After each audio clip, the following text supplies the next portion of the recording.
everyone, and welcome to Squares and Circles, the podcast where we talk about this weird in-between phase between teenagehood and adulthood.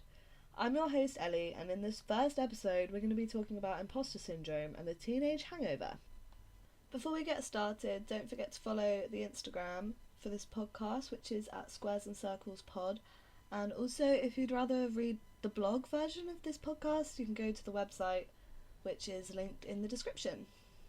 So you might have read the title for this episode and thought, what on earth is a teenage hangover? And it's not the kind of hangover that you get after a night of drinking. A teenage hangover is that feeling where you still have that teenage mindset, but you're now an adult, and you're surrounded by other adults who seem like their life is together, and it might make you feel like you're falling behind. Maybe you don't feel like you're worthy to be in these adult spaces for whatever reason, or maybe you believe that everyone around you is just better than you because they seem like they have their shit together.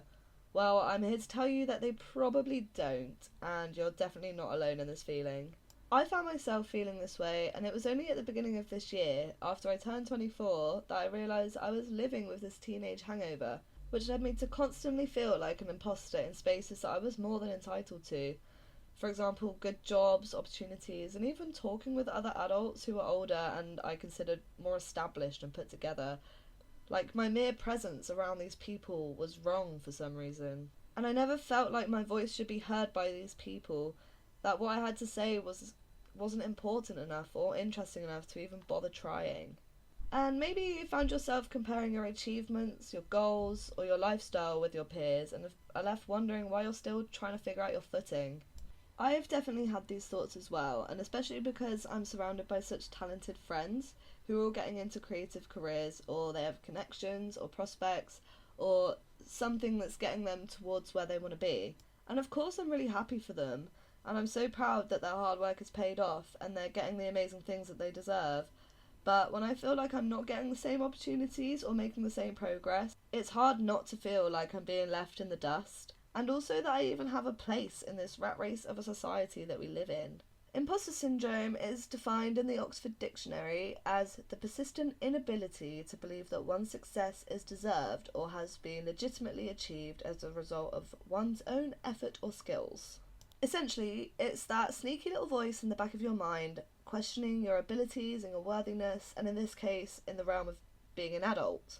And it's kind of interesting to have imposter syndrome over this because you don't really earn being an adult, you just kind of become one by living a certain amount of years. So if you're anything like me, you might find it quite hard to navigate this because you might have imposter syndrome about having imposter syndrome, like I did for a really long time. It really seems like we're on a really tight schedule of life, and we're always being asked from a young age what we want to be when we grow up, and relatives are constantly badgering on about your career and your love life and always asking when you're doing your next big step, and then they always seem to be disappointed when you tell them anything that doesn't adhere to the societal expectations of getting a well-paid job and then being married with a baby on the way before you're 30, which is kind of bonkers and unrealistic these days in my opinion. And also social media plays a really big part in this because everyone just showcases the best parts of their life, so it's really easy to feel like you're the only one that has bad days or makes mistakes or has anything negative going on, because it's pretty rare that people want to share that with the world. And it's really easy to get caught up with this mentality of rushing life and needing to have certain things done by a certain age, but it's so far from the truth. I don't know what your beliefs are about society, but in my opinion, this society is built for consumerism and making money, and it wants to make people believe that they need to work as much as possible, earn as much money as possible, and this, and only this, will eventually lead you to happiness. But I actually think that's complete and utter bullshit, and I know a lot of other people think this too. Despite all of the pressure to follow these unspoken rules of society, I've recently realised that it's actually okay to take your time and move through life in the exact way that you want. No time pressure, no set path to happiness or success, and definitely no need to work yourself into the ground in order to achieve this happiness and success. Unless, of course, this is the path you choose for yourself because it's what you desire and you love working, but not because you feel like you have to. It's definitely not for everyone. And this is really cliche, but it's really true that life isn't a race. But even if it is a race, there's nothing telling you that it's mandatory to run in it. And if there is, that person or the thing that's telling you that is probably best off far away from you, because they do not have your best interest at heart. And even though it feels like there's other participants in this race, the only person you're truly racing is yourself. So you don't need to rush, you can just take your sweet ass time. The only person in this life that you truly need to satisfy and fulfill is yourself, not other people's ideas, opinions, or thoughts about you. So you're well within your right to take your sweet time of life and do what makes you happy, what fills your heart with joy, and makes you feel like you're living, not just surviving. Adulthood is not a finish line, it's about the journey of growth and self-discovery and becoming a better person, the person that you want to be. In a race there's a finish line, and that's what the people running in that race are aiming for. But life doesn't have that, so if there's no finish line, there can't be a race. And besides, the reality is that most people are in the same boat as you are, and they're probably looking at your life, comparing themselves to you, wondering why they aren't where you are yet, be it in career, personal development, emotional intelligence, or literally any other aspect of life. I've recently finished reading The Subtle Art of Not Giving a Fuck by Mark Manson, which, by the way, if you haven't read it already, read it. Incredible book. I really like it. But in that, he talks about the importance of what you value and how it can change how you feel about your life. So changing what you value could make these comparisons to other people much more tolerable, if not completely disappear. So for example, if you focus on and value work, money and success more than anything else in life, that's going to be the basis of your happiness, and I guess you can control it to an extent, but it's not really completely controllable. Like, you could get fired for no reason, or the company you work for could go bust, or your co-workers could become completely intolerable, or literally anything could happen. It's out of your control. There are so many factors that go into this that you cannot depend on it as a source of your happiness. Whereas if you switch that up and value things that you have more control over, like your relationships with people you love, your hobbies, your passions, self-care, or personal growth and development, you'll be too focused on these positive things in your life to even worry about what other people are doing in comparison to you. I'm not saying that you shouldn't care about money or your career at all.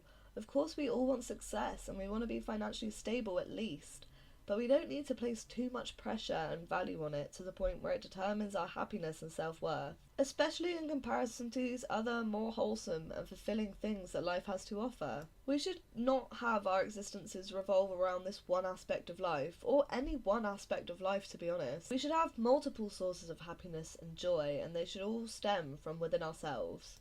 Since I stopped comparing myself to other people around me so much, I've been able to heal parts of me that I didn't even know needed healing, and I've built much stronger and more meaningful connections with people that mean a lot to me, and I've also learnt what I need to do in order to take care of myself properly, and all of these things have made me happier than any success ever has.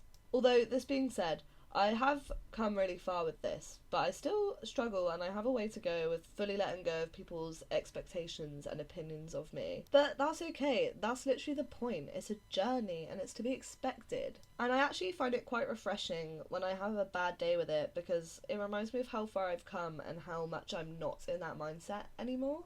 Whereas before I was in that mindset every single day. I didn't know any different. So it's kind of nice to, be reminded of where I came from and stay humble.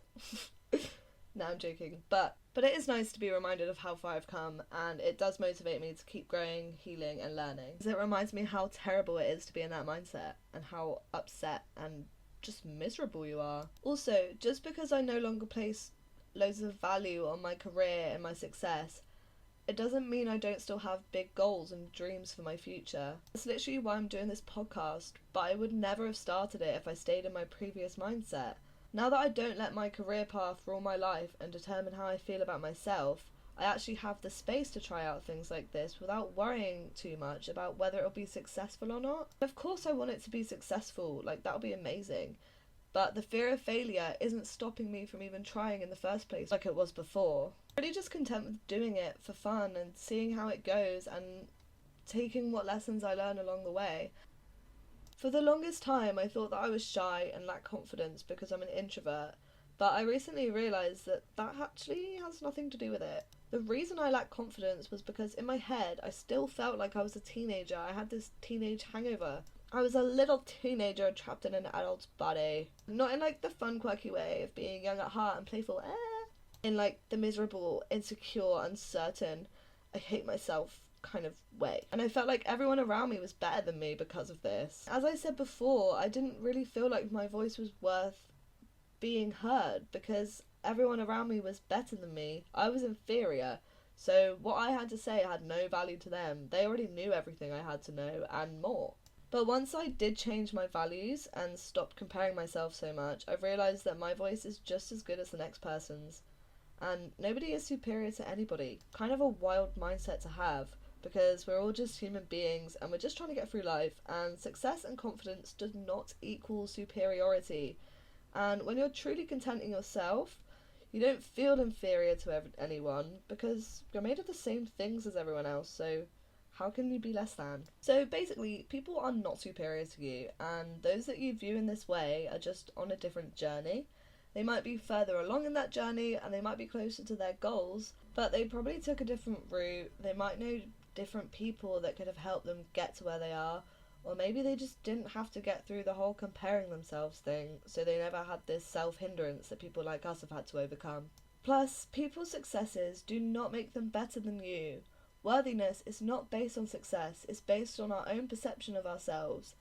We get to decide how worthy we are and what makes us worthy. And that brings us back to what we were talking about earlier, about what you place value on and how important that is in your life. Overcoming this barrier of imposter syndrome is so hard, and the first step is always the hardest because it's about changing your mindset and facing your fears. But it's so important because you are an amazing, talented, worthy human being, and the world deserves to hear what you have to say, and your voice deserves to be heard. Kind of cringe, I know, but it's really important that you really know that. And there's more than likely, in fact, there's definitely people who won't like what you're saying and think you're a bloody melon for your opinions, but that's a good thing. Other people's opinions of you are actually none of your business, and it says more about them than it does about you. And people who don't like your opinions or your ideas are not even worth being around, and if you have to be around them, their opinion clearly is not of value to you. As long as you're certain about your ideas and opinions, there will be somebody who agrees with you, and they are the people worth spending energy on. Changing your core values, like we spoke about earlier, is a really good first step, because when you're fulfilled and content on levels that you are able to control, it's much easier to gain confidence and have this fulfillment and joy spread into the other areas of your life that you can't control. And when you aren't constantly comparing yourself to the people around you, it's so much easier to feel confident and like you're deserving of your place in a professional environment or any other environment involving adults. And one thing that I did start doing to help me overcome this imposter syndrome was to simply go into spaces that I previously felt uncomfortable with and just act like an adult. I have this persona which is basically me, but really confident. Doing this is actually so much fun because in my head it's not actually me that's acting like this, and so it doesn't feel scary to act so confident. And eventually, after some time of doing this, I will be able to just be this person all the time, adopting my persona as my personality. As I said, I'm still on this journey myself, so it's pretty often that I get scared and don't feel so confident, but to be honest, it's more times than not these days that I'm able to just own this new personality, and this confident version of Ellie. It really is true what they say, you've got to fake it till you make it, and it really works. And this process is also really useful if you have some kind of bad experiences with it. And I know that sounds kind of weird, but having your confidence knocked a bit by being rejected or shut down is actually a good thing, because this is exactly what you're scared of, and it's the thing that's stopping you from being as confident as you can be in the first place. So by facing this rejection, the very thing you fear, you realise it's actually not that deep, and you can just go around getting rejected left, right and centre, because it doesn't fucking matter. Nobody cares about you being shut down or rejected as much as you do. So if you don't give it power and just accept it and try again another time or in another space, then you'll eventually be able to be confident and feel worthy in adulthood. Getting comfortable with being uncomfortable is such an important part of healing and growing, and although it's scary, it's definitely doable. Take me for example, like a year ago, even 6 months ago, even 1 month ago, you would not have caught me doing this podcast. So it is definitely doable and it's possible. You just gotta believe in yourself. just make yourself a confident bad bitch alter ego, because if you can't take it, your alter ego can. And a very important thing to remember is that growth and healing takes time, and it can be a fucking bitch.